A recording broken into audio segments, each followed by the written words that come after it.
반갑습니다. 이 늦은 시간에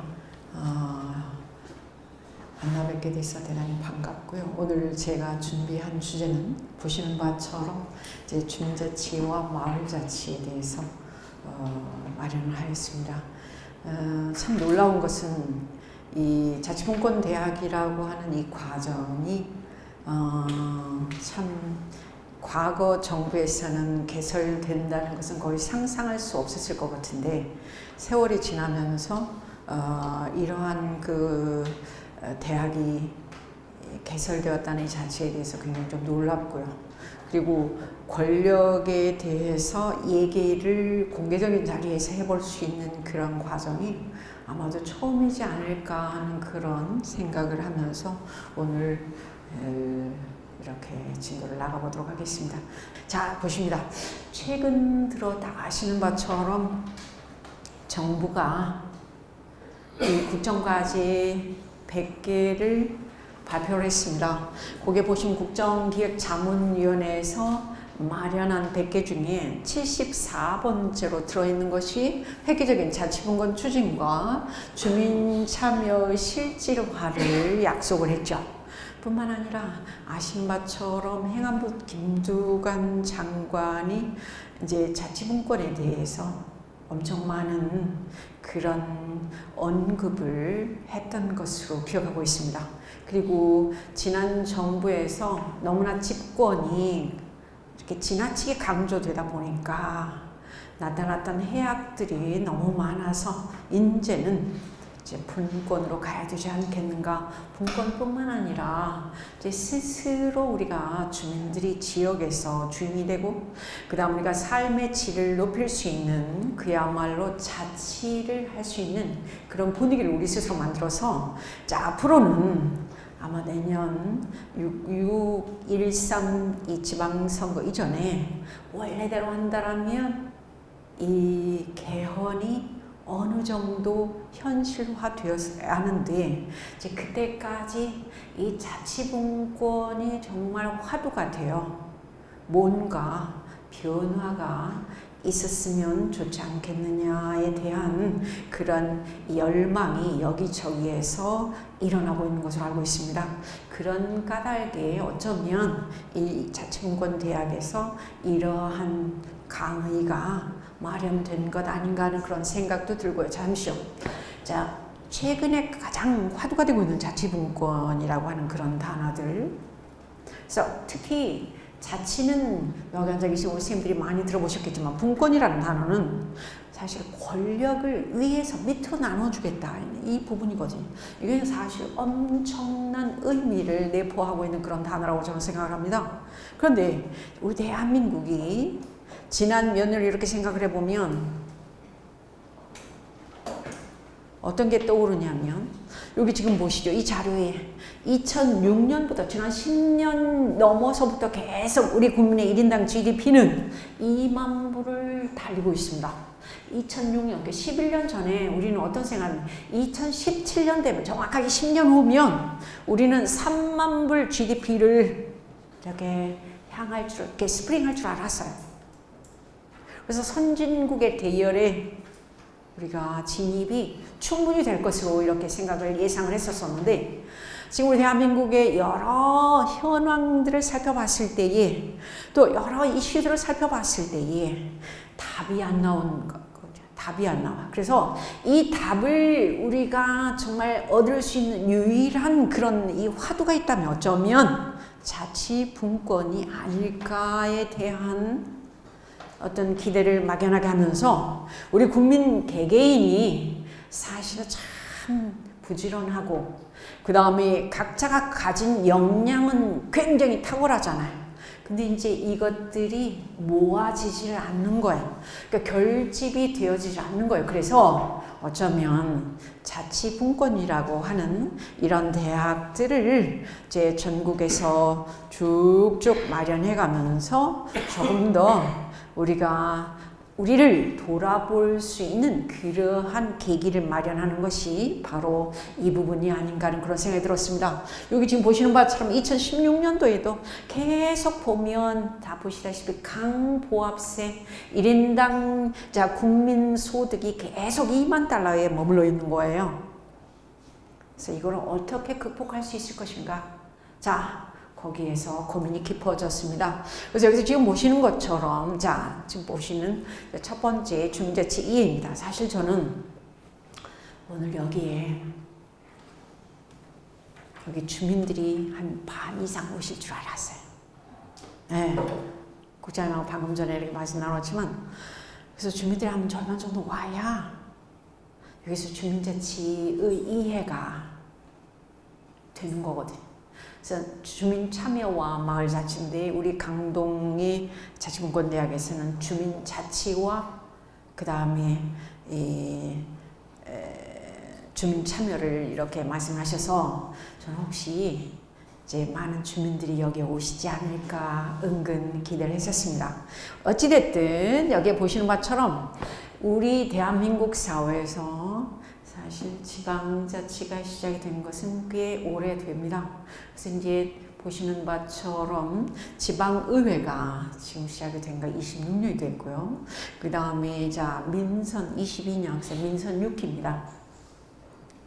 접어들어서 자 어떻게 보면 지방자치가 많은 시행착오를 거쳐서 오늘에 이르렀죠. 다 아신 것처럼 지난 20여 년, 그러니까 성년이 넘은 지방자치가 현재 이렇게 보면 아마 현장에서 일을 하고 계시는 여기에 자 지금 이 공무원쌤들 계시는 어떻게 보면 자꾸만 자 중앙에 그 다음 또 광역 서울시의 눈치를 이렇게 보면서 지방자치 문제 많다에 다들 동의를 하실 것도 같아요.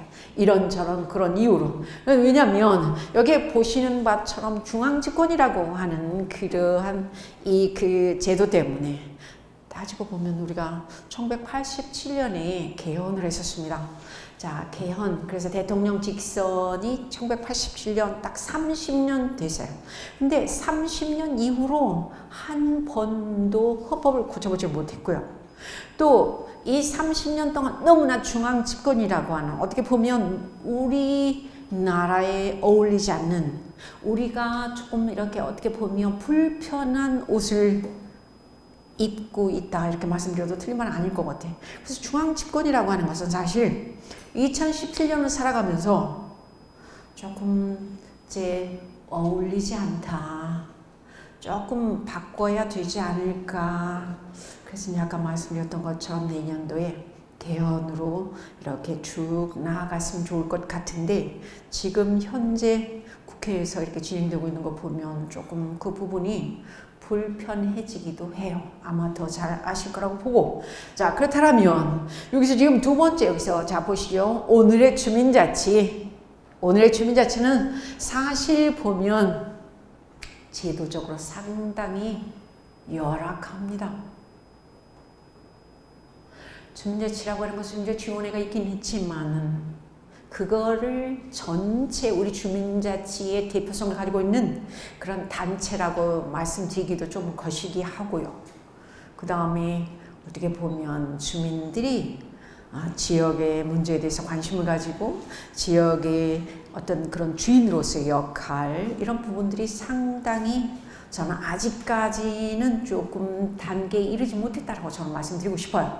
그런 까닭에 여기서 지금 보시는 것처럼 이제 주민자치 위한 그런 제도적인 여건이 굉장히 미흡하고 뿐만 아니라 주민자치 필요성이나 그 다음에 개념 이런 부분에 대해서도 상당히 조금 미진된 그런 상태에 있기 때문에 인식이 부족하기 때문에 그렇다면 아까도 말씀드렸던 것처럼 자 전체적으로 이 중앙 집권이 이 오랫동안 지속되다 보니까 거기서 이 분권이라고 하는 것, 자치라고 하는 것에 대해서 필요성도 못 느꼈고 할 수 있는 기반도 토양도 그 다음 분위기도 아니었기 때문에 그렇다면 전 세계가 지금 현재 직면한 여러 가지 문제들을 보았을 때에 여기서 가장 중요한 것은 어쩌면 우리 대한민국이 지금 아까 말씀드렸던 인당 GDP가 2만 달러에서 계속 강보합세인데 이거를 딱 뚫고 도약할 수 있는 유일한 길은 저는 어쩌면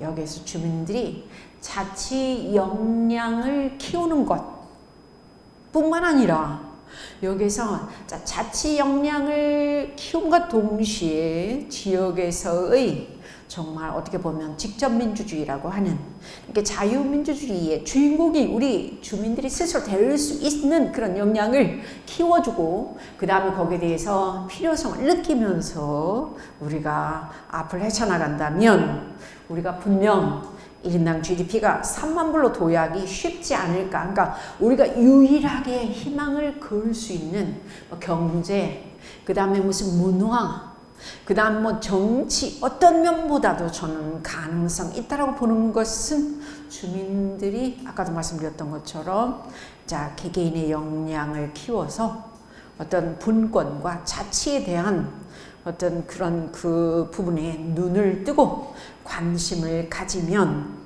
우리가 정말 도약할 수 있는 충분한 여지가 있지 않을까 그런 생각을 해봤습니다. 그래서 제가 이제 오늘 맨 마지막에 요게 보면 여기서 자 지금 지금 현재 우리 대한민국이 너무나 천민자본주의가 발달하다 보니까 돈이면 다고 권력이면 다예요. 아무리 진리다 정의다 얘기를 해도 그냥 권력 있는 사람한테 무릎 딱 꿇고요. 그 다음 돈 있는 사람한테 더 무릎을 꿇어. 그런 현실을 보면서 이거는 아니지 않는가. 아마 이미 앞에 교수님들이 강의를 하시면서 거기에서 자유민주주의가 왜 필요하고 직접민주주의가 필요하고 그 다음 특히 이제 앞으로는 권력을 이 가진 자들이 조금 밑으로 내려주는 그래서 우리 자 지금 대통령도 과거 8대2, 7대3의 자 지금 중앙과 지방의 어떤 사무 그 다음에 무슨 뭐 재정 이거를 6대4 뭐 이렇게 하겠다라고 공식적으로 말씀을 하고 그랬는데 이런 부분에서 우리가 제대로 된 생각을 그 다음에 고민들을 하면서 우리의 난관을 헤쳐나가야 되지 않을까 하는 그런 생각을 해봤습니다. 여기서 지금 보시는 건 주민자치 시대가 이제는 앞으로 도래할 수밖에 없다. 그래서 여기 지금 이런 저런 그런 이유로 특히 자 보시면 자 여기에서 자 지금 고령화 뿐만 아니라 여기서 공동체가 붕괴되고 등등등은 제가 강조하지 않아도 알 것 같아요. 그래서 잠시만 제가 지금 딱 볼 때에 이 강의 자료가 지금 자료집 자료가 나온 것 같아요. 그죠? 뭐지 않습니까? 원래는 제 강의 자료가 별도로 있는데 아닐까요? 근데 놔두고 자 지금은 여기서 보십니다. 주민자치 원래 기원은 고대 아테네, 그리스, 로마 그러니까 고대 도시국가에서 자 지금 주민자치가 이제 이루어졌었어요. 거기서 주민자치의 가장 기본적인 그런 그 출발은 뭐냐면 직접민주주의예요. 직접민주주의라고 하는 것은 주인이 바로 주민이 되고 주민이 직접 예를 들어서 그때 정치, 경제, 외교 그 다음에 무슨 거기에 뭐 법률 이런 것들을 다 누가 만드냐 하면 주민들이 만들어요. 그때의 가장 대표적인 아테네라고 하는 도시국가에는 인구가 10,000명밖에 안 되네. 근데 거기에서는 정치, 경제, 문화에 대해서 모두가 다 예를 들어서 누가 국가 반역을 했다 그러면 거기에 사람들이 10,000명이 모여있는 이 도시국가 아테네에서 자 대표들이 모여 그 다음 거기서 대표들이 모여가지고 자 이번 주는 어떤 주제를 가지고 여기서 우리가 아고라에서 광장에서 주민들이 모여가지고 3,000명, 4,000명이 모여서 자 그것을 가능하게 하도록 하기 위해서 50명의 여기에 지금 보시면 52위원회가 있었고 맞아 이제 여기 500인의 평의회 상임위원회가 바로 여기 있는 52위원회인데요.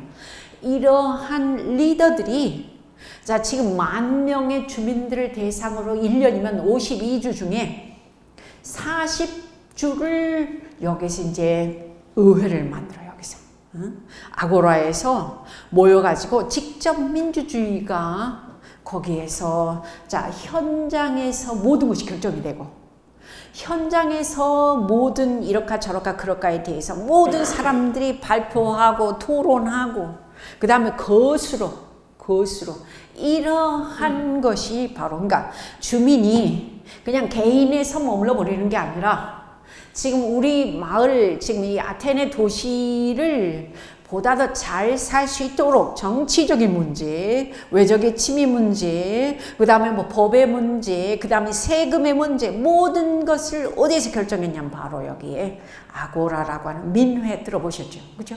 이게 결국 우리가 바라는 이 주민자치의 가장 기본적인 그런 폼이 형식이라고 이렇게 말씀드려도 틀린 말이 아닐 것 같아요.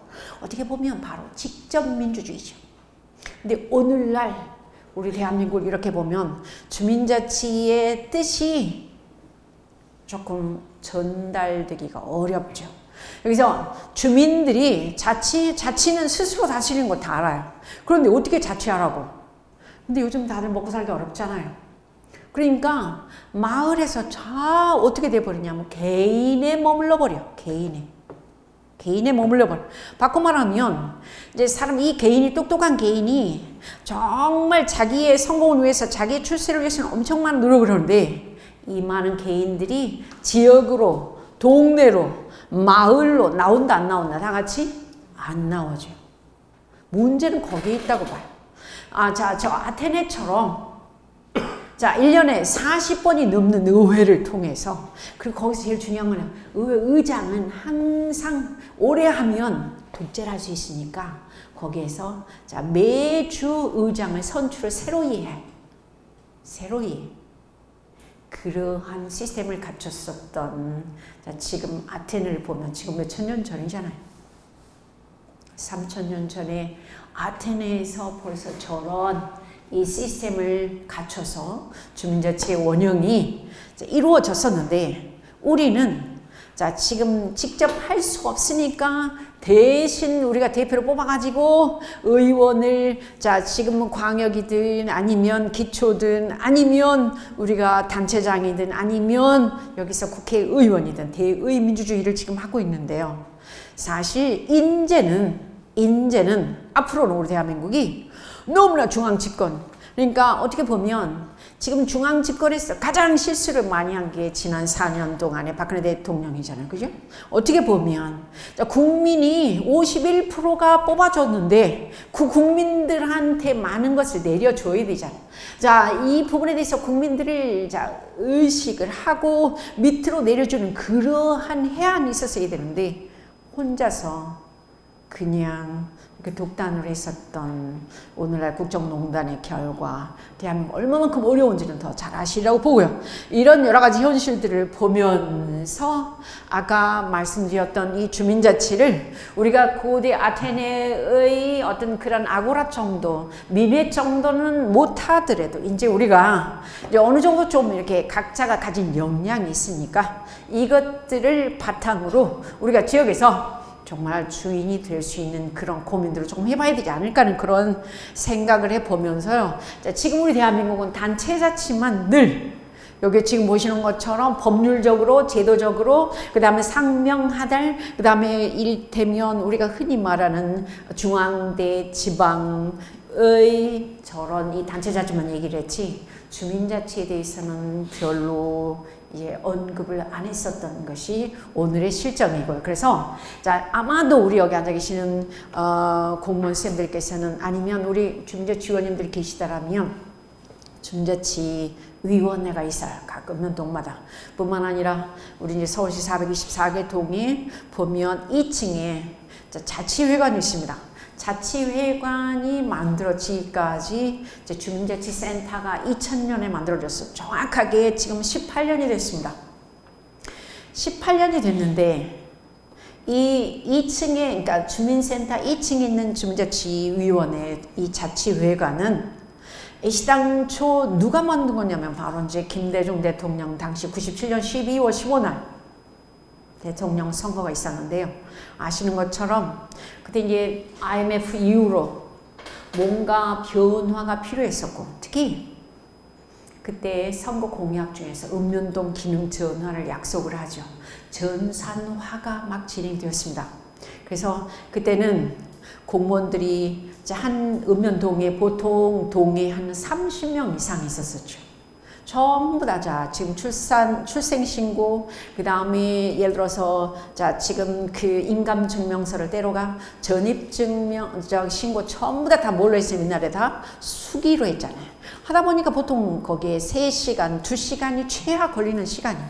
그래서 1, 2층에 공무원들이 30명씩 있었던 게 1999년이 이것을 읍면동을 전산화를 하니까 2000년도에 전산화를 하니 지금 공무원을 절반을 딱 잘라서 구로 다 보냈습니다. 지금 15명 내외잖아요.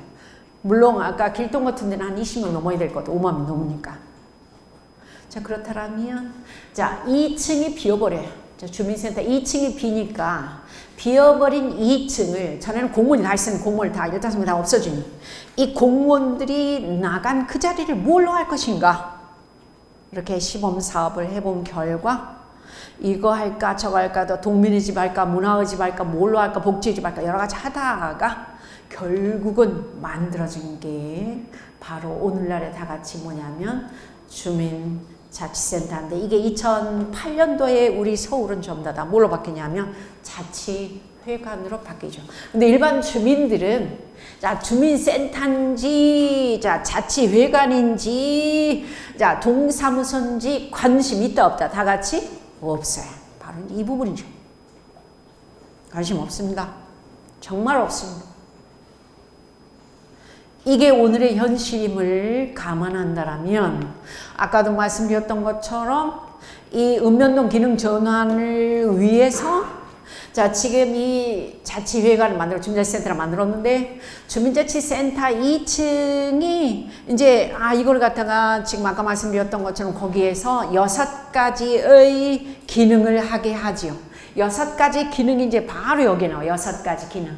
6가지 기능을 할 수 있도록 하는데 제일 먼저 여기서 중요한 것은 요게 지금 보시면 첫 번째 다 같이 무슨 기능? 시작. 주민자치 기능이에요. 근데 실질적으로 자치회관 2층에서 주민자치위원님들이 거기에 계시지도 않고요. 그 다음에 주민자치를 위해서 지역의 주민들이 모여서 지역의 현안에 대해서 관심을 갖고 주인정신을 발휘하여 이런저런 고민을 하고 앞으로의 발전 이런 그런 역할을 한다 못한다 다 같이 못하잖아.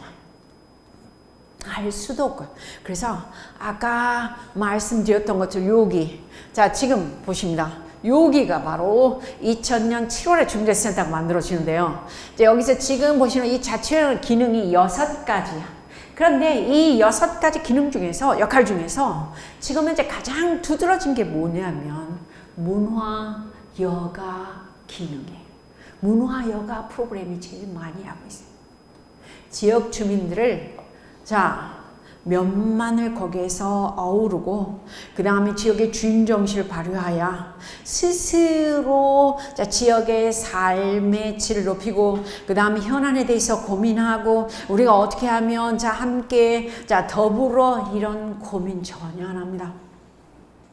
그냥 문화여가 프로그램만 하는 거예요. 그리고 2층을 여기서 지금 주민자치센터의 운영에 대한 운영을 위해서 심의 의결할 수 있도록 하나의 단체를 만드는데 그 단체가 다 같이 뭐냐면 다 같이 요게 지금 보시는 무엇이라고요? 주민자치위원회. 근데 주민자치위원회는 사실 여기서 법적으로 보면 이 자치회관 운영에 대해서 심의하고 의결하는 그런 권한만 있지 더 이상 안 해도. 그러니까 한 달에 한 번씩 원래 나오셔가지고 그 다음에 여기서 심의 의결만 하면 되는 것이지 지역의 주민자치 기능을 위해서 지역 주민들을 전혀 신경 안 써도 별 문제가 없어요. 이게 오늘의 현실의 주민자치. 근데 보면 사실 지역의 가장 중요한 역할을 하는 사람들이 누구냐면 단체장님이 아니에요. 우리 지금 아까 18개의 동에서 가장 지역에 중요한 역할을 하는 사람들이 누구냐면 우리가 생각할 때는 동장님일 것 같아도 사실은 지역의 주인이 누구냐면 다 같이 주민이거든.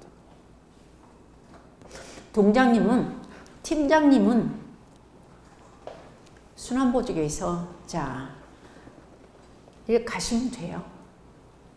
임지가 다른 데로 바뀌어지면 그걸로 가시면 돼요. 근데 지역의 주인은 누구냐면 바로 주민이거든요. 근데 주민은 누구라고 생각하냐면 우리 주민들 이렇게 물어보면 우리는 그냥 주민등록만 돼 있지 주민 별로 의식 없어요. 그러니까 개인으로 뿔뿔이 흩어져 있는 우리 대한민국의 주민들을 보면 때에 따라서는 주민의식이 있긴 있어.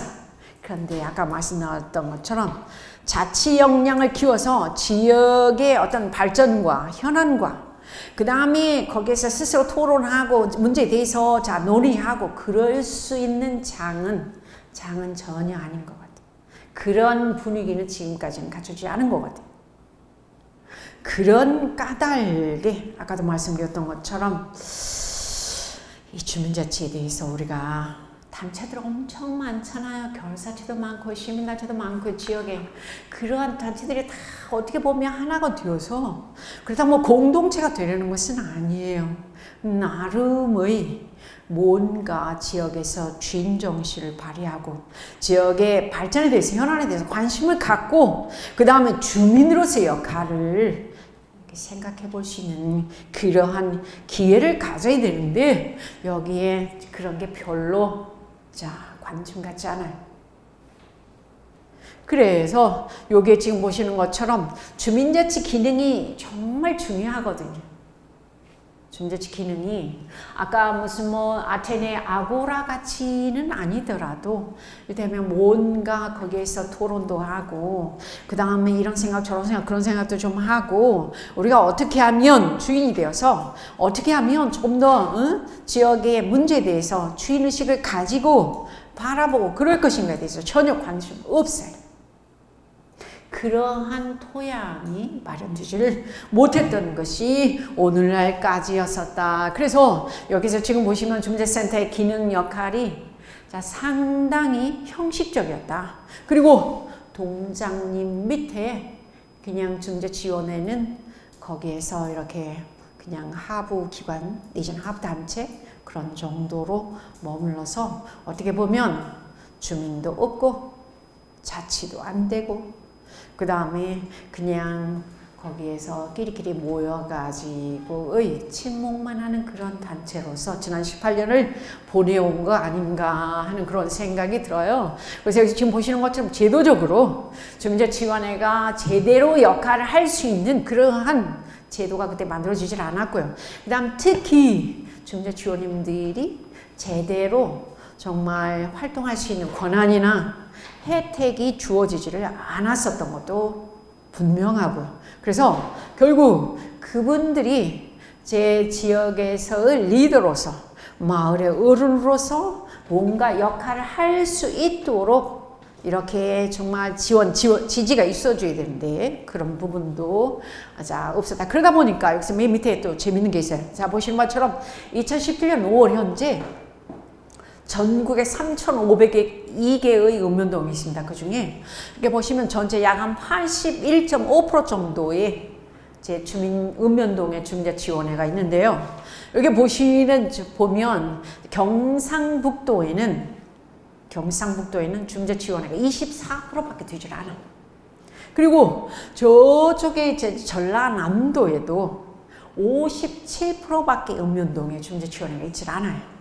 그 소리는 어쩌면 위에서 봤을 때, 중앙에서 봤을 때는 이 주민들이 똑똑해지는 거, 주민들이 소리내는 것에 대해서 별로 관심이 없는 것 같은, 그리고 주민들이 그런 부분에 대해서는 별로 신경을 쓰지 않아도 된다라고 하는 그런 발상이 조금 거기에 잠재되어 있지 않나 하는 그런 생각을 해보게 돼요. 어떻게 제 말이 좀 빠릅니까?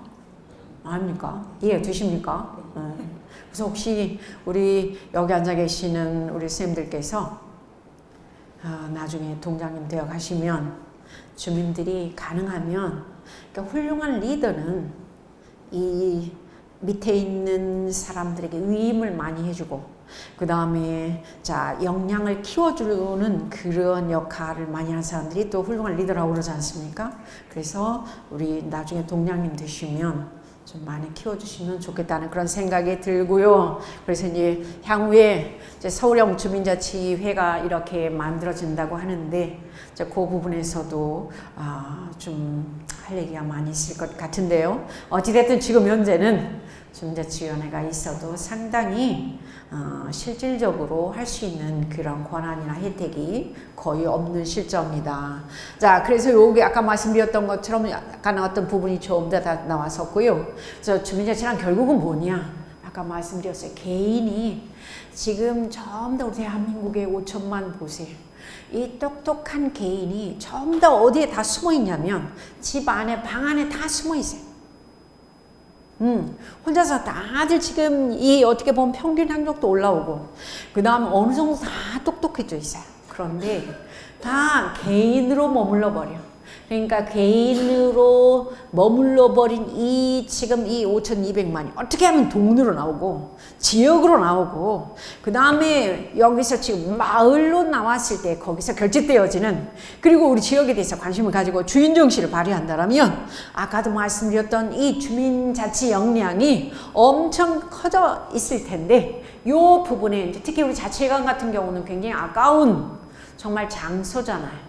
근데 보면 거기서 문화여가 프로그램만 다 하고 있고요. 그래서 이제 앞으로 서울형이 되면 그 부분을 많이 고친다고 그러는데 어찌됐든 이 부분입니다. 결국 주민자치는 이 일을 하지 않으면 지역에 대해서 관심을 갖지 않으면 지역의 주인으로서의 전환을 염두에 두지 않으면 그 주민자치가 일어나지 않죠. 지역에서의 주인은 그러니까 우리가 손님과 주인을 생각을 해봤을 때 손님은 책임 하나도 안 져요. 뭐 집이 새든 그 다음에 뭐가 어쩌든 전혀 관심 안 가져도 돼요. 그러나 주인은 그러지 않습니다. 바로 그런 주인 정신을 갖는 사람들이 우리 지역에서 많이 이렇게 참 나타나고 그 다음에 그들이 자 힘을 합했을 때에 자치 역량이 커질 수 있거든요. 그런 부분에서 우리가 상당히 조금 뒤져 있어요. 서구에 비하면.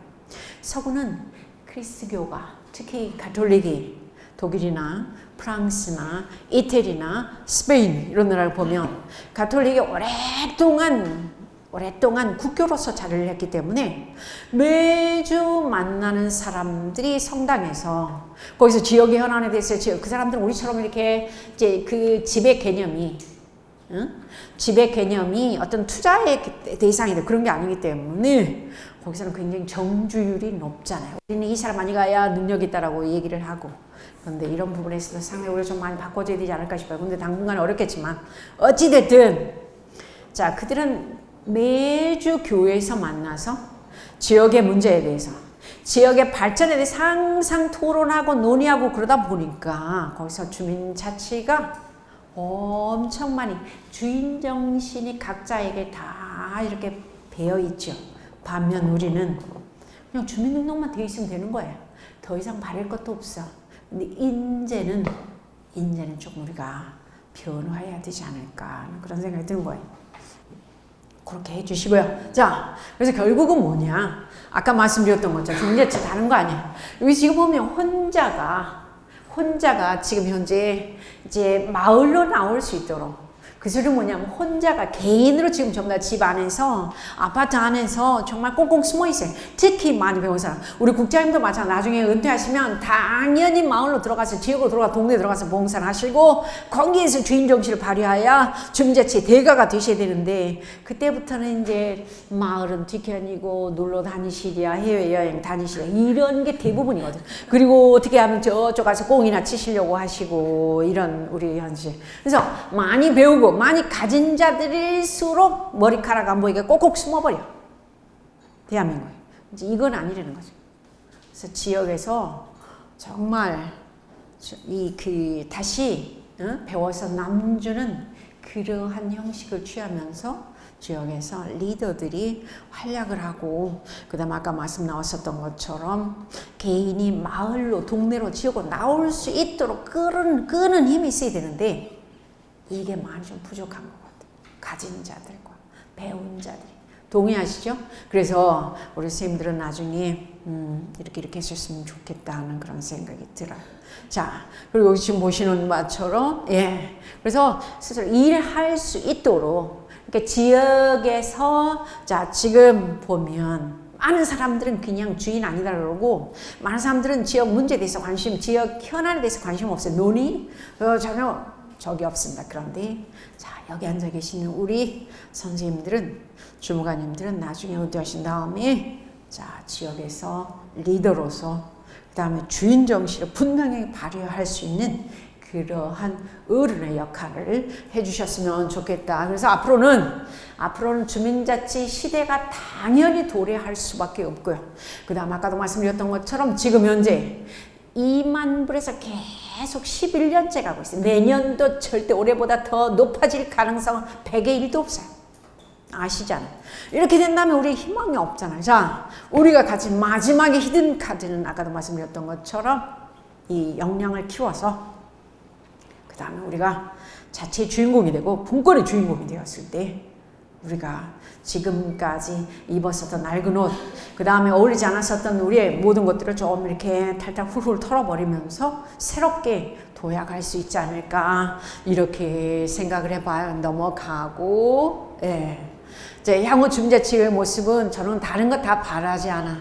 아마도 앞으로는 이제 박 시장님 어떻게 될지 모르겠지만은, 3선이 되면 뭔가 상당히 변화가 있을 건 분명할 것 같아요.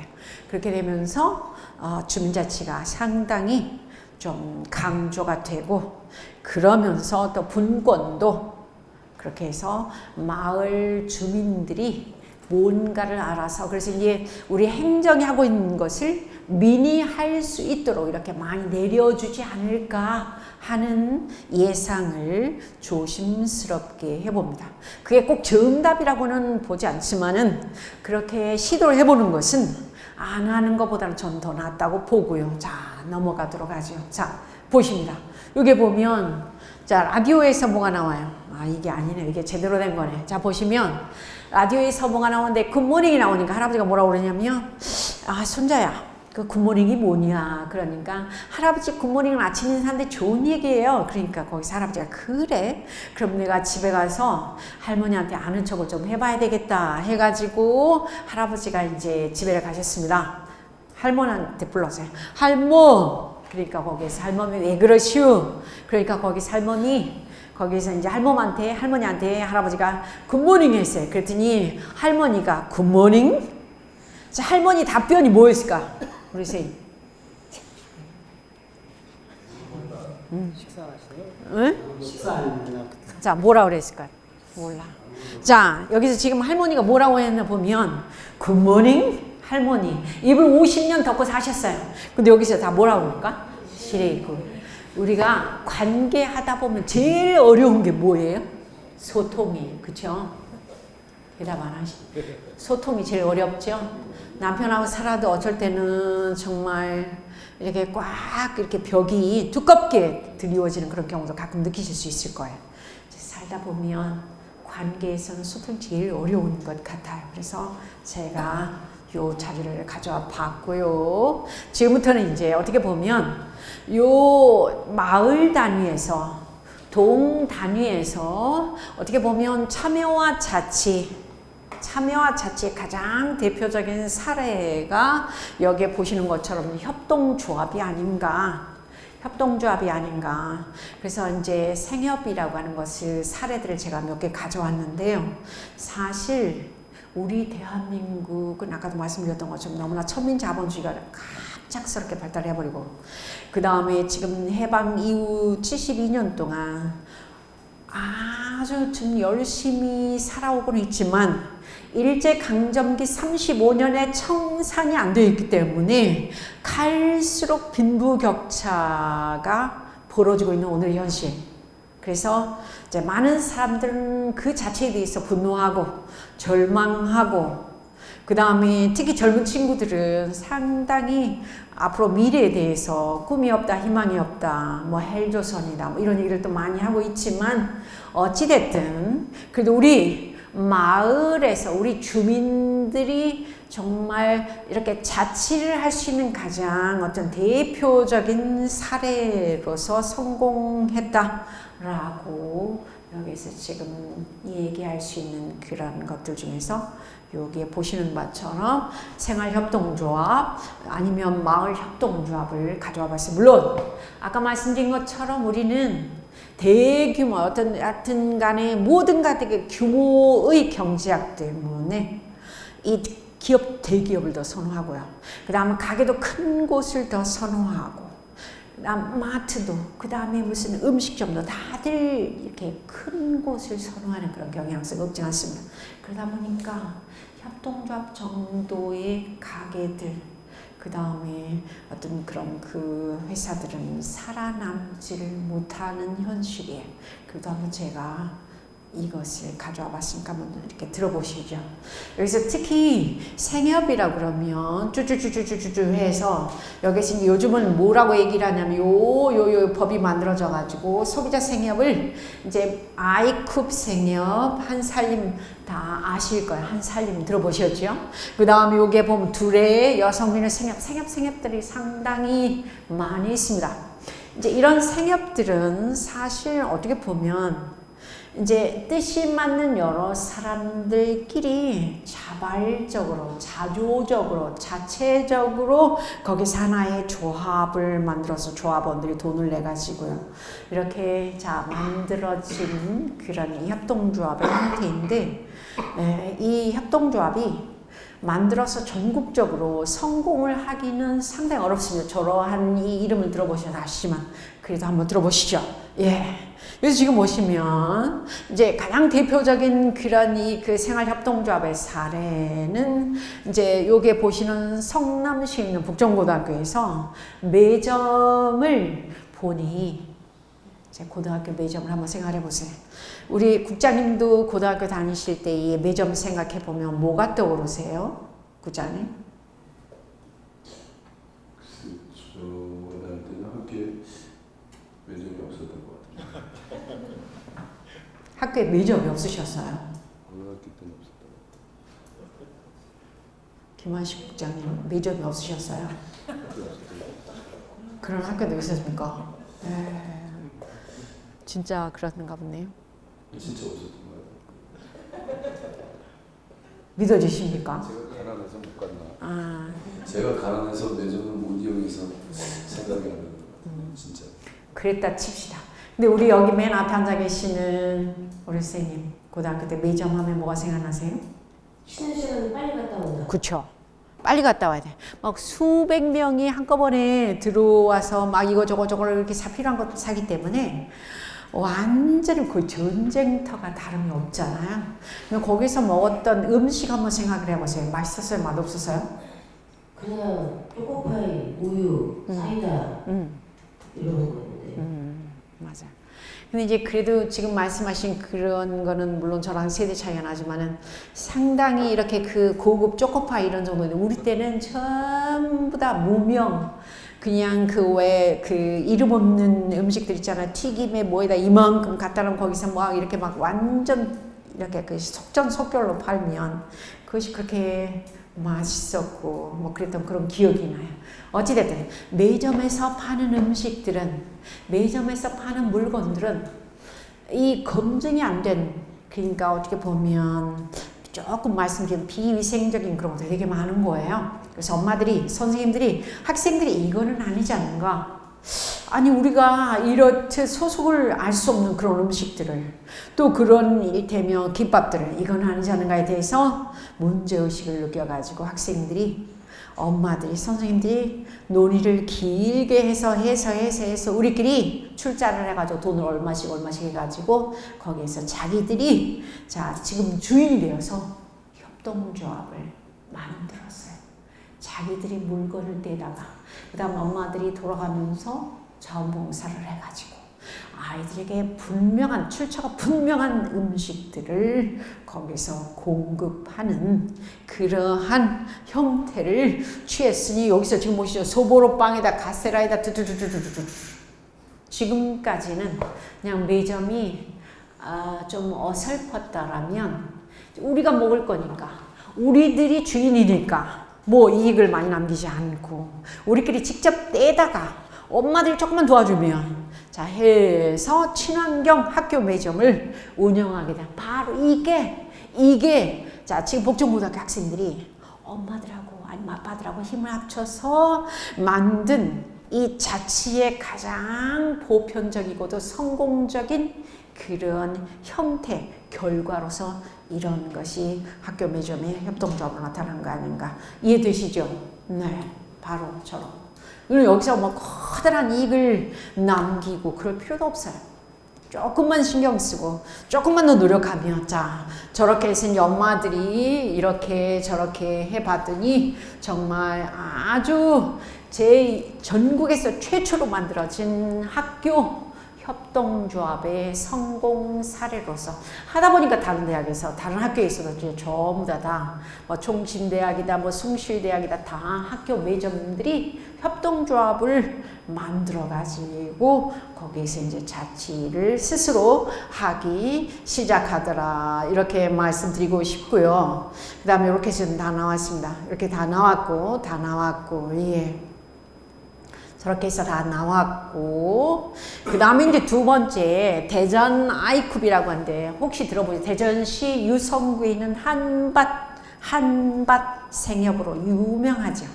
저기는 진짜 전국적인 규모를 가지고 있고 그 다음에 이 한밭 대전 여기 저기 보면 대전 아이쿱은 보면 진짜 회원 수만 하더라도 거의 한 살림능가 25만 명 정도 아주 대단하죠. 여기에서는 모든 생산자들과 이렇게 연계를 해서 모든 물건을 팔 때는 생산자 이름까지 분명히 출처까지 다 언제 이게 씨 모종을 해서 언제 지금 수확을 해서 어떻게 분명하게 출처를 기입을 하고 그 다음에 거기에서 지금 이 매매를 하는 유명한 대전 아이쿱도 있고요. 그 다음에 여기서 지금 보면 전체적으로 여기는 이제 연간의 회원비가 있고 그 다음에 내가 한번 주문할 때에 여기에서 이제 한 500원 정도 또 돈을 내고 내가 우리 집으로 배달이 되었을 때 또 돈을 좀 내고 해서 이제 아까 생산자와 그 다음에 소비자가 하나가 되어서 서로 주고받고 어떻게 보면 그 주인 정신을 잘 발휘하는 이제 자치의 모형으로 생협이 잘 이루어지고 있다 이렇게 말씀드리고 싶고요. 그 다음에 여기서 지금 보시면 성미사는 다 잘 알고 계시니까 제가 강조를 안 해도 될 것 같아요. 알고 계시죠? 그래서 94년도에 맨 처음 공동 육아를 목적으로 성산 1동에 자리를 잡은 성미산 공동체 이게 이제 어느덧 세월이 20년이 지나면서 지금은 성미산 이 공동체는 어떻게 보면 그들만의 어떻게 보면 그런 집단적인 특유의 그 공동체가 돼 있는데 어느도 모방할 수 없는 그래서 지금은 성미산 마을 학교를 비롯하여 뭐 거기 엄청 많은 그런 그 인프라들이 지금 거기에 집결되어 있고 거기에 관계했던 사람들이 우리 박 시장님 현재 이 그 시장 온 뒤부터는 많은 활동들을 여기저기에서 활발하게 하고 있다 이렇게 생각하시면 될 것 같고요. 그래서 이렇게 넘어가면 성미산이 저렇게 뭐 둘에는 물론이고 그 다음에 엄마 식당을 비롯하여 무슨 뭐 공방 서점 아주 많은 그러한 뭐랄까요 활동들을 성미산 공동체가 지금 현재 진행하고 있다 이렇게 보시면 됩니다. 그 다음에 네 번째는 제가 이것도 아주 생소해서 가져왔는 혹시 우리 선생님들 길거리 가시다가 이런 집 굉장히 많이 보셨을 것 같은데요. 자 보시면 와플대학 협동조합 보셨죠? 네. 이것도 사실은 자기들끼리 만들어낸 협동조합이에요. 와플대학이. 그래서 여기 와플대학 협동조합을 가입을 해서 거기에서 자 지금 어떻게 보면 분점을 내려고 그러면 거기에서 뭘 주냐면 여기에서는 이제 프랜차이즈 다른 데와 달리 뭐 가맹비라든지 이런 걸 많이 받지도 않고 그 다음에 아주 재료비 정도를 받으면서 자 지금 이렇게 상권을 확장해 나가고 있는데 문제는 요즘에 다들 에너지가 다 넘치잖아요. 그래서 와플은 안 먹어도 될 정도로 이제 어른들의 성인들의 보시면 콜레스테롤 다 관리하시니까 동의하시죠? 그래서 이 부분에서 조금 이제 어려움을 겪고는 있지만 어찌됐든 이런 몇 가지의 사례들을 봤을 때에 여기서 지금 보십니다. 와플대학 쭉쭉 나오고 그러는데 이렇게 자 어떻게 보면 이 주민들이 현장에서 주인의식을 가지고 그 다음에 자체의 가장 성공 사례로서 무엇을 가져올 수 있을 것인가를 우리는 아까 저쪽에 아고라 아테네처럼 어떤 직접 민주주의 그래서 뭐 국민 소환도 하고 주민 투표도 하고 막 해야 되는데 이런 것들은 아직까지는 조금 없다고 보고 그랬을 때에 경제 공동체로서 저러한 협동조합이 어쩌면 자체의 성공 사례로서 우리가 이렇게 예를 들 수 있지 않겠는가 하는 그런 얘기 들고 자 보십니다. 근데 여기서 쭉쭉 넘어가고 여기 한번 잠시만요. 아까 제가 이제 서울시에 이제 자료가 그 다음 페이지 나오는데 여기 보시죠. 자 자영업자의 10년 생존율은 여기서 보시는 것처럼 20%도 안 돼. 10명 중에서 궁극 20년 동안 살아남을 수 있는 사람 2명도 채되지 않는 거예요. 반면 협동조합은 여기서 지금 보시면 93.1% 그런데 문제는 협동조합 해가지고 거기서 일자리 창출될 수 있을지 모르나 거기서 어떤 영업면에서 커다란 마진을 남기고 그런 쪽은 상당히 조금 비관적이라고 봐도 틀린 말은 아니다. 왜? 여기서 지금 보십니다. 여기서 지금 서울시 협동조합이 전국에 11,444개 중에서 2,900개 정도 있어요. 옛날에 다 아시는 것처럼 자 옛날에 마을기업 많이 들어보셨죠? 그죠?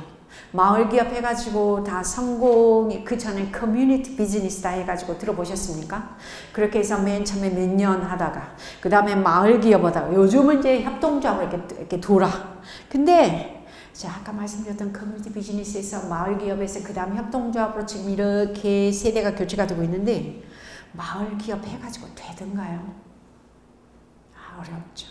협동조합도 지금 현재 어떻게 보면 이렇게 과도기라고 보고요. 어찌됐든 우리가 주인이 돼서 지역에서 뭔가 똘똘 뭉쳐가지고 그래도 생협 사례들은 아까 보면 한살림이라든지 대전 아이쿱이라든지 그 다음에 와플대학 협동조합이라든지 아니면 복정고등학교 거기 생협이라든지 이런 것들은 그래도 지금 현재 계속 하고 있잖아.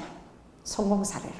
그런 걸 생각한다면 아까 말씀드렸던 것처럼 우리가 자치라고 하는 그러한 형식을 통해서 우리가 살아남을 수 있는 그런 성공 사례로는 이런 것이 바람직할 수 있지 않을까 하는 그런 생각을 해보고요. 자, 이렇게 해서 보면 각 구별로 여기서 이렇게 쭉 나와 있습니다. 이제 어떻게 보면 이 부분에 있어서는 우리가 거의 결론 부분인데요.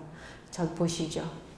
사실은 주민이 주인이 되는 그러한 시대가 자치분권 시대이지 않을까.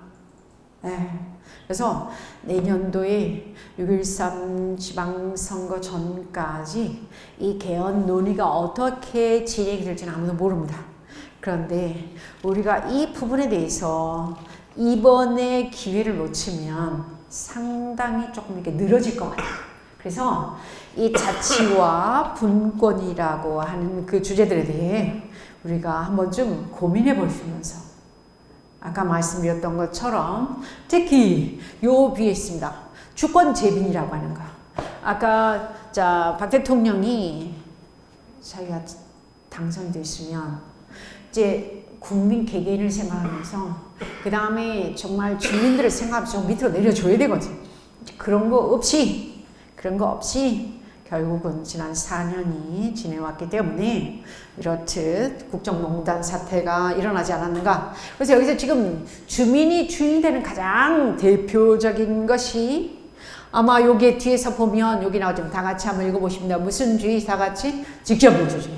그래서 아테네의 자 지금 그런 아고라 민회처럼 우리도 우리 대한민국의 자 서울만큼은 424개 동의 주민들이 이제는 직접민주주의로 그 다음 주권 재민의식을 가지고 우리끼리 뭔가 우리가 주인 행세를 해보면 어떨까 하는 그런 생각을 해보면서 자 여기서 지금 보시는 것처럼 여기 이제 그 지금까지 이기호 교수님이 말씀하셨던 것처럼 입법권은 마치 국회에만 있다라고 생각하는데 그게 아니라 이제는 주민들이 밑으로부터 이렇게 논의를 해가지고 자 이렇게 좀 했으면 좋겠다. 우리 이런 게 필요하다. 늘 밑으로부터 이렇게 의견이 올라와서 위로 갈 수 있는 그런 사회.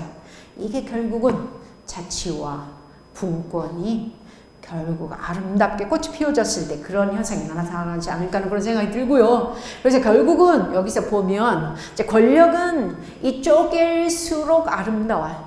권력은 항상 밑으로 내려줄수록 거기에서 이 정말 활활 타오르죠. 아름답습니다.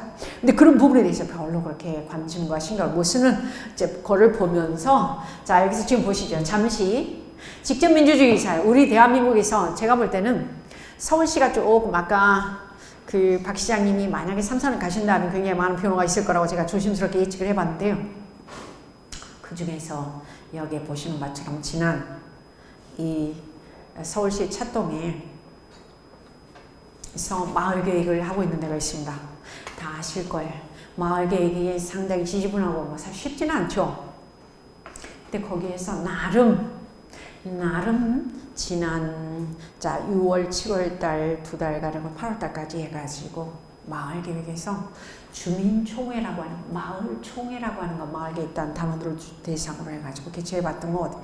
저는 저게 시작은 미미했지만 어떻게 보면 굉장히 의미가 있는 그런 일이었다라고 저는 생각을 해요. 그래서 여기에 보시는 것처럼 자 지금 현재 이렇게 이제 강동구에서도 3개 동이 마을 총회를 했는데요. 거기서 마을 의제들을 발굴을 하고 그 다음에 형식은 어떻게 보면 이미 다 짜여진 그런 틀에 의해서 진행이 됐기 때문에 아무것도 아니라고 할 수 있을지 모르나 이 마을 총회를 통해서 처음으로 주민들이 무릎을 맞대고 그 다음에 한 자리에 모여 마을에 대해서 고민해보는 그런 계기가 되었다. 동네에 대해서 고민해보는 계기였다. 지역에 대해서 고민해보는 그런 계기가 되었다라고 생각을 하기 때문에 이제 구태여 이것은 직접민주주의의 민주정치의 어떤 한 표본이라고까지는 말씀드리기가 조금 거시기하긴 하지만 그래도 나름 의미가 있었지 않았던가에 대해서 제가 이렇게 말씀드려보고요. 근데 이제 최근 들어서 저기 충남에 안희정 지사는 뭐라고 했냐면 15개 충남 시군구에 주민세를 여기서 지금 보시죠. 주민세를 시군구에 자 전부 다 내려주겠다. 시군구에 내려주겠다. 뿐만 아니라 시군구에서는 당진 시장님 같은 경우는 아예 주민세를 전부 다 주민자치위원회에게 이렇게 내려준다. 이런 얘기를 이미 하고 계시고 그래요. 그러니까 그런 것만 보더라도 지금까지는 관에서 다 쥐고 재정까지도 예산까지도 그랬었는데 이제는 주민들에게 뭔가 분권으로서 권력을 내려주는 그러한 형식과 절차를 취하는 것 같아서 이것도 굉장히 큰 변화라고 저는 생각합니다. 옛날 같으면 이건 상상도 못했을 것 같아요. 근데 이런 변화가 일어나고 있다는 자체가 굉장히 놀랍다. 그래서 자치분권이 이렇듯 자 모든 시군구에서 지금 이루어질 어떤 그런 가능성 보이고 있는데 정말 커다란 변화라고 저는 생각합니다. 지난 9년 동안에 이런 것은 진짜 상상도 못했을 것 같아요. 그런데 세상이 많이 참 바뀌었다는 그런 생각이 들고요. 그 다음에 여기서 이제 자치분권의 대안으로서 여기서 지금 이제 제가 두 번째로 가지고 온 사례는 이제 광주광역시에 그 보면 일곡마을총회라고 하는 그런 곳이 있는데 일곡 북구입니다. 근데 일곡동에서 그냥 학교가 엄청 많아요. 거기 학교가 많은데 학교 청소년들이 우리도 지역의 중요한 주민이니까 우리들이 만나서 지역 문제에 대해서 현안에 대해서 관심을 가지고 논의할 수 있는 그런 이 장소를 커뮤니티 장소를 만들어 달라고 얘기를 했어요. 그 주민총회에서. 그래서 결국 그 안을 받아들여 가지고 청소년 이 쉼터 비슷한, 그러니까 쉼터라고 하는 것은 문제 학생들이 오는 비행 학생들이 그게 아니라 커뮤니티 공간을 거기서 만들어주기로 했습니다. 이런 것, 그러니까 밑으로부터 의제가 발굴이 되어서 위로 올라와 가지고 그게 전달되었을 때에 그것이 제도로서 만들어지면 이게 바로 주민총회잖아요. 이게 바로 우리가 흔히 말하는 대면 협치의 모델이고 그 다음에 이 가버넌스 모델의 가장 대표적인 그런 게 아닌가 하는 그런 생각이 들고 이 부분입니다. 자, 일곡마을총회고요. 넘어갑니다. 그래서 어떻게 보면 고대 그리스 아테네에서의 지금 주민자치가 제일 먼저 이루어졌었다면 오늘날 2017년을 살아가고 있는 우리 대한민국에 우리 지금 서울시 424개 통해서 생각해낼 수 있는 그러한 이 주민자치 모델이라고 하는 것은 그 다음에 참여 모델이라고 하는 것은 마을에서 바로 여기 스위스의 이 글라루스 칸톤이라고 하는 데서 이루어지고 있는 주민총회 모습이지 않을까. 여기는 인구가 약 한 전체 35,000명 정도 돼요. 35,000명 되는데 여기에 모인 사람들이 약 한 600~800명 모여가지고 비가 오는데 그러면 이제 발의를 해요. 그럼 여기서 뭐냐면 그러니까 매년 5월 첫 번째 주 일요일날 오후 2시부터 밤까지 한다 그러면 아니면 10시부터 오후 3시까지 한다 그러면 사람들이 다 오는데 1년에 한 번 여기서 내 의사를 거기에 전달하고 있어요. 근데 거기는 뭐냐면 전부 어른만 오는 게 아니에요. 16살 이상의 어른들을 다 와가지고 슬리퍼 찍찍 끄고 뭐 어떻게 됐고 비와도 좋아요. 다 와가지고 지금까지 국장님이 나는 이런 의제를 우리 여기 있으면 무슨 의제를 다 하나씩 다 올려 그럼 예를 들어서 의제가 이번에 27개가 있다면 27개에 대해서 예를 들어서 지금 몇백 명 있는 데서 다 발의를 한 사람이 설명을 해야 되는 거예요.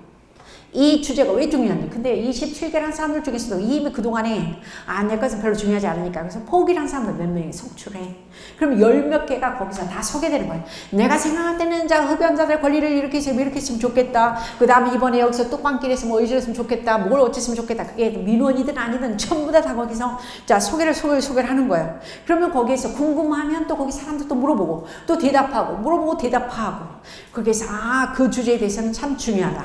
안 중요하다.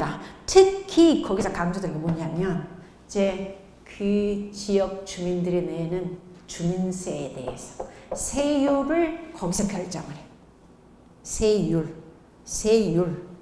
우리는 당연히 지금 국가가 근데 거긴 그렇잖아요. 지금 지방의 글라루스의 지방 주민들이 주민세에 대해서 다 자기들 결정을 해요. 그런데 전체 주민의 뭐 0.5%만 나오고 그래도 그날 결의된 사항에 대해서는 어느 누구도 이의를 달지 않아요. 거기에 대해서. 이게 바로 어떻게 보면 오늘날 우리가 자치분권의 가장 정말 바람직한 그런 대안으로서 우리가 여기 글라루스 칸톤의 이 그 주민총회를 들어볼 수 있지 않을까. 위에서 우리는 다 모든 간에 이렇게 위에서 탑다운 방식으로 주잖아. 일괄적으로. 이제 이것은 아니라고 생각이 돼요. 그래서 자, 밑으로부터 여기서 보면 2016년대 과세를 세금을 거기서 다 결정해요. 작년도 거예요. 작년도. 이렇게 보면 여기 다 있잖아요. 세법의 변화, 빈민구제에 관한 법률, 그 다음에 주민청의 권한의 처리, 그 다음에 방과 후 교실을 확대할 건가 말 건가 다 여기서 결정을 해요. 네. 그리고 특히 올해 2017년도 여기서 지금 5월 달에는 그래서 이제 보면 우리 강동구에서도 그러시겠습니다만 이 글라루스 칸톤의 그 5월달 첫째 첫 번째 일요일날 그때는 아주 전 세계에서 이 직접민주주의 현장을 보기 위해서 다 오죠. 다 오죠. 근데 보면 여기에서 지금 이렇게 비가 와도 다 사람들이 5시간, 6시간 다 안 가. 안 가. 다 현장을 시켜. 우리는 그냥 높은 사람 하면 다 빠지고 또 누구 옆집 사는 거 날 시간 받고 빠지고 배고프다 빠지고 화장실 갔다 빠지고 다 빠지잖아요. 이 사람들은 안 가. 그게 주인 정신. 지역의 주인이 바로 그거잖아요. 대단해. 대단해. 제가 독일에서 유학을 했는데 독일에서도 보면 그래요. 지역의 건물 높이, 건물 색깔, 절대 관이 이래라 말하지 않아. 전부 다 그거 어디에서 결정한가 다 같이 주민총회죠. 주민들이 지역의 주인인 거예요. 그러한 사고가 굉장히 지배적이고 거기에 대한 자존감 굉장히 높아요. 근데 우리는 단체장님 새로 오시면 바꾸고 또 바꾸고 또 임기하는 이거 해라 저거 해라 그거 해라. 동의하시죠? 좀 힘들어. 가까이가 너무 두려워. 근데 우리가 이제는 자 아까 말씀 나왔었던 거죠. 여기서 지금 이렇게 다 이렇게 해줘. 이렇게. 그러면서 이게 역사가 자그만치 하루 이틀 된 게 아니라 200년 됐어요. 200년. 그러니까 중여치는 확 빨리 돼가지고 거기서 성과를 보고 그 다음에 평가를 해서 이거는 벌써 너무나 이 구태에 물든 그런 사고방식이라고 봐요. 저는 좀 천천히 가더라도 좀 제대로 갔으면 좋겠어. 동의하시죠? 근데 너무나 임기 동안에 내가 이걸 끝내야 되고 거기서 성과를 봐야 되기 때문에 성공 여부를 하다 보니까 너무 바빠. 근데 200년이 됐어요. 특히 올해 2017년도 5월 달에는 뭘 결정했냐면 여기서 이 사람 회의에서는 부르카 착용 금지의 의결이야. 그러면 부르카라고 하는 것은 이제 저쪽 이슬람교의 여성들이 이슬람교를 믿는 여성들이 이제 길거리에 다닐 때에 이런 옷을 입고 다니는 여기 이런 옷을 입고 다니는 굉장히 혐오스러워요. 공항에서 많이 보셨을 거예요. 근데 치마가 치렁치렁해서 먼지 다 쓸고 다니는 걸 보면 참 답답하기도 한데 전혀 아무렇지도 않고 저렇게 부르카를 입고 길거리 다니면 프랑스에서는 이미 2014년도에 법이 그게 의결됐어요. 만약에 저렇게 부르카를 입고 길거리 다니면 그 입고 다니는 그 여성의 입게 한 사람, 남편이나 그 다음에 아버지나 그 다음에 오빠한테 벌금을 200유로를 물도록 돼 있어요. 그래서 공개석상 공식적인 자리에서는 프랑스에서는 부르카 착용 금지입니다. 근데 스위스에서는 올해 이 법을 이 글라루스 칸톤에서는 거기서 주민들이 자 투표를 해. 근데 잠시만요. 투표할 때면 어떻게 할까? 전부 다 손으로 들어. 손을 들 때 아까 노란색 뭐 빨간색 이렇게 종이를 다 나눠줘요. 그러면 이제 입장할 때. 그래서 부결은 빨간색. 그 다음에 자 찬성은 뭐 초록색 이렇게. 그러면 그것만고 눈대중으로 이제 찬반을 거기서 윗사람들이 저 맨 앞에서 이렇게 가려요. 재밌잖아요. 그래서 내가 참여를 하면 난 찬성이요 반대요. 참여하면 거기에서 자기의 권리를 행사한 거기 때문에 이제 거기에 참석한 사람들은 주인 정신이 그 다음에 어떤 그런 리더 정신 분명 있는 사람들이고 그렇게 16살 이후로 잠깐 말씀드린 우리도 자치분권이 조금만 더 발전한다면 조금만 더 우리가 지금 아까 말씀드렸던 건 지역에 대해서 마을에 대해서 이제 이웃에 대해서 뭔가 주인 정신이 이제 발로가 된다면 이럴 때 직접 민주주의로 정한이 가능할 수도 있지 않을까. 이런 동네가 하나 있었어요. 제가 잠깐만. 어느 동네이냐면 저쪽에 고양시에 동구에 풍산동이라는 데가 있어요. 풍산동이 지난 5월 10 며칠이던가요? 주민총회를 했어요. 서울은 전부 다 마을총회네. 마을총회인데 이 풍산동에서 주민자 지원님들이 이 주민총회를 했어요. 가서 봤더니 여기서 뭐라고 했냐면 자 5월 27일 단풍골 공감마루 주민총회를 하잖아요. 공감마루 토론회라고 그랬어요. 토론회. 그래서 제가 이쪽을 너무 신기해가지고 이제 살짝 이렇게 그날 엄청 더운데 이렇게 뒤에 가만히 가가지고 제가 얼굴 보이면 뭐 내빈 소개하고 막 그러잖아요. 그래서 가만히 뒤에 저 카메라 있는데 그리고 어린이 기자단들이 딱 있는데 애들이 막 사진 찍으려고 했는데 그 틈에 저더러 가만히 앉아가지고 제가 이제 뒤에서 이렇게 관찰을 했는데 보니까 놀라운 한 300 몇십 명 모였어요. 그런데 10명씩 이 라운드 테이블을 풍산중학교에서 이제 그 강당에서 개최를 하는데 10명씩 조를 편성했어요. 조가 저는 그거 보고 감동했어요.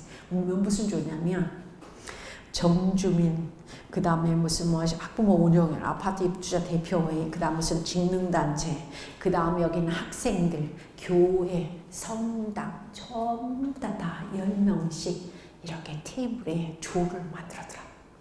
근데 거기에서 맨 앞에 여기 지금 보시죠. 이제 이거 사전에 그리고 이렇게 되는 거예요. 여기 지금 이렇게 조를 이렇게 했는데 조 이름이 전부 다 있어요. 조 이름이.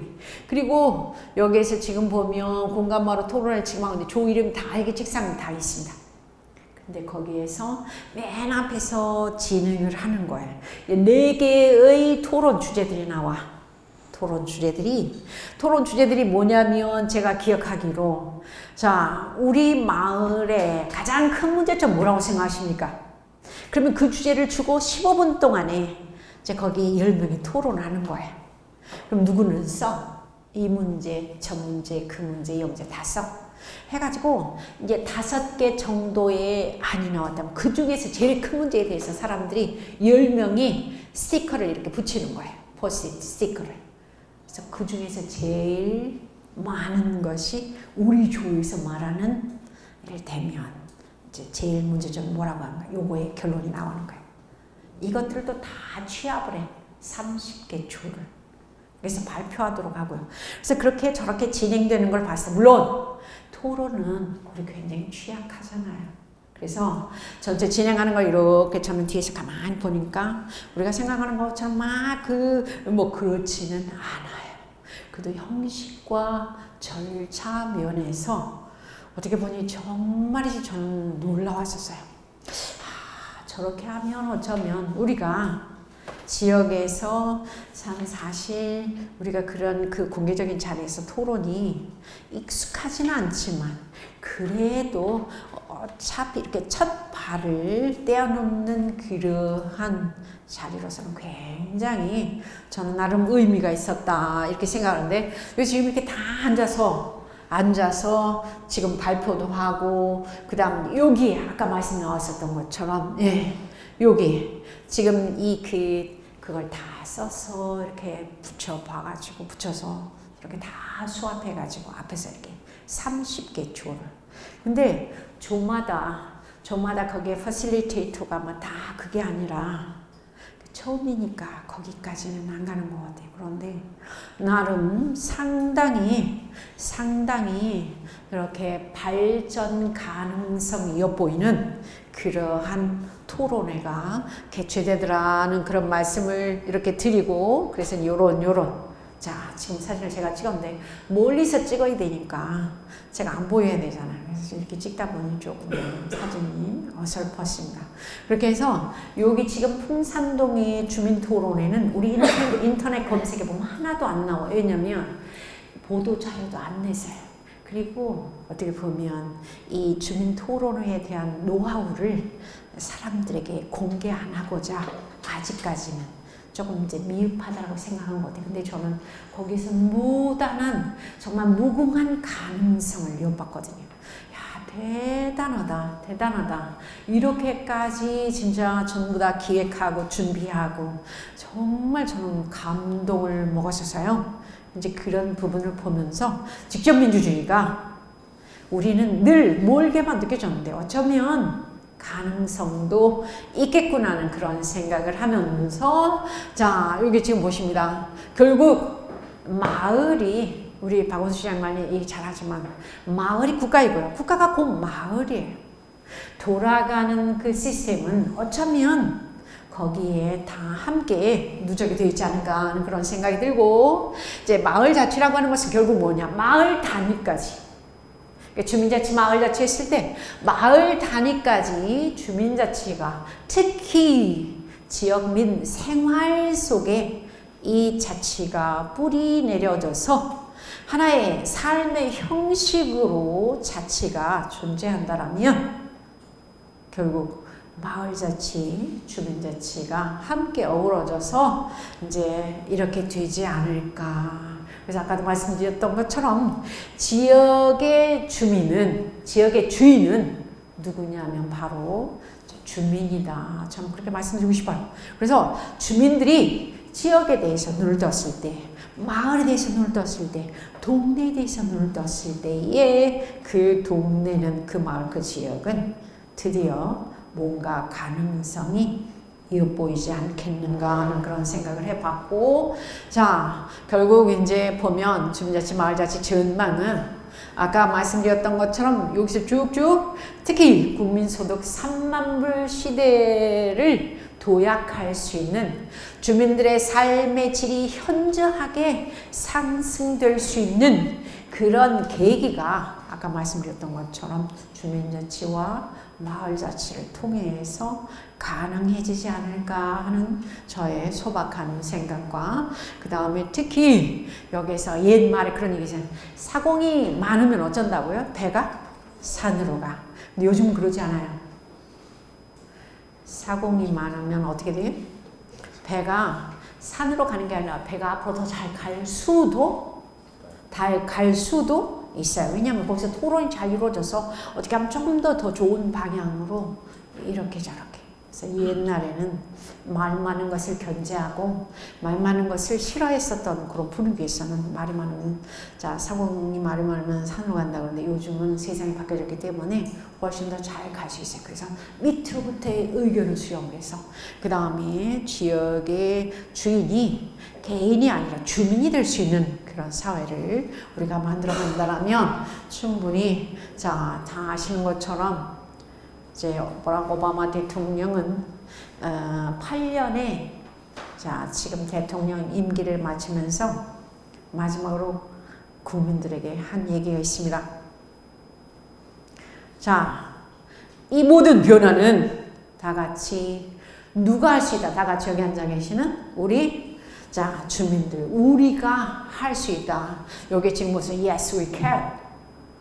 우리가 변화의 주인공이 될 수 있다. 아, 우리가 뭐 복잡하고 사결은 이미 그건 포기 되어진 거예요. 배추 셀 때 포기가 아니라 이미 기법이 되어진 거예요. 그러시지 마시고 우리 강동구의 발전을 위해서 그 다음에 강동구의 앞으로의 도약을 위해서 우리가 자치분권에 다들 조금 고민을 신경을 써주십사 당부드리면서 자 질의응답 시간입니다. 예. 근데 저희가 그래서 대의제를 채택을 하고 있는 거잖아요. 근데 어떤 주민총회나 이런 부분들이 그 주민들의 참여의식을 높이는 부분에 있어서는 의미가 있겠지만 이것이 전체적인 사회를 규정하는 전립적인 지배로서는 어느 일정 정도 한계가 있지 않은가 이런 판단이 좀 드는데요. 근데 보면 계속 주민총회라든지 아니면 직접민주주의로 우리가 나아가야 되는 건지 아직까지는 그 부분보다는 대의제를 강화하는 게 오히려 우리 사회 쪽에서는 조금 무독재 시절을 지내왔고 그렇기 때문에 그쪽에 강화하는 게 더 낫지 않은가 저는 좀 그런 판단이 좀 들어서 충분히 예, 그 말씀에 공감하고 동의합니다. 대의제를 조금 더 변화시키고 그 다음에 뭔가 그 발달 가능한 측면으로 조금 우리가 업시켜야 되지 않겠는가에 대해서는 저도 100% 공감을 한데요. 조금 저는 말씀 중에 이제 일정 부분 동의하고 그 다음 일정 부분에 대해서는 조금 어렵다고 생각하는 게 직접 민주주의, 그러니까 지금 현재의 우리나라의 중앙집권 이 모델은 어쩌면 미국이나 그 다음에 그러니까 미국을 중심으로 하는 그런 그 정치적 모델인 것이지 우리 사회에서는 조금 어렵지 않은가. 그래서 저는 오히려 이 기회에 직접민주주의로의 전환이 심지어는 그것이 구체적으로는 상당히 어려울 것 같다는 그런 절차와 과정이 있어서 그건 분명히 얘기는 하지만 그래도 이러한 논의들이 조금 이 기회에 되지 않는다면 저는 그냥 논의 자체만으로도 그러니까 개헌을 앞두고 그런 의미에서는 좀 조금 바람직하지 않은가 이제 그렇게 그래서 전국에 아까 말씀드렸던 것처럼 자치분권대학에서의 이러한 그 대학 이 개설이 사실 여기서 무슨 효과를 노리고 그 다음에 뭐 바람을 불게 하고 그것보다도 이런 놀이가 밑으로부터 이렇게 되면서 문제제기를 해보고 우리가 과연 현 주소가 우리 어떻게 되면 아까 말씀드렸던 것처럼 사실 여러 그 이슈들을 봤을 때의 대한민국의 미래가 상당히 좀 어두운 것은 사실이거든요. 그런 상황에서 자치분권이라고 하는 화두를 통해 이제 개헌을 목전에 두고 있으면서 정말 밑으로부터의 의견을 이렇게 반영을 해가지고 그래서 이제 가장 대표적으로 어떤 저기 단체장님 이렇게도 말씀하셨어요. 자치분권대학이 다 끝나면 이 개헌 무슨 위원회를 한번 만들어가지고 그 구에서 이제 주민들의 의견을 밑으로부터 받아가지고 한번 이 개헌에 대해서 이제 이 부분 저 부분 그 부분에 대해 우리가 이렇게 좀 했으면 좋겠다 논의를 마련하는 그런 장을 마련해 보시겠다고 그랬어요. 그러니까 그런 것도 어쩌면 우리가 하나의 방안이 되지 않겠는가. 기존에는 그런 걸 상상도 못했잖아요. 그래서 우리가 대의 민주주의를 강화하자는 것은 분명히 그건 맞습니다. 그런데 이렇게 조금 이렇게 문제 제기를 해보자는 쪽에서 제가 말씀드렸으니까 어떻게 답변이 되셨는지 모르겠습니다. 아유 고맙습니다. 자 열심히 들어주신 우리 선생님께 감사하다는 말씀과 함께 근데 다 한 번도 안 주무시네요. 피곤하시지 않으세요? 참 놀랍습니다. 이 열심히 들어주신 그런 그 대단한 이 집중력을 높이 사면서 제가 강동구 자치분권대학에 오늘 좋은 인상을 가지고 앞으로 제가 되면 계속 지켜보도록 하겠습니다. 감사하다는 말씀과 함께 여기서 마치겠습니다. 감사합니다.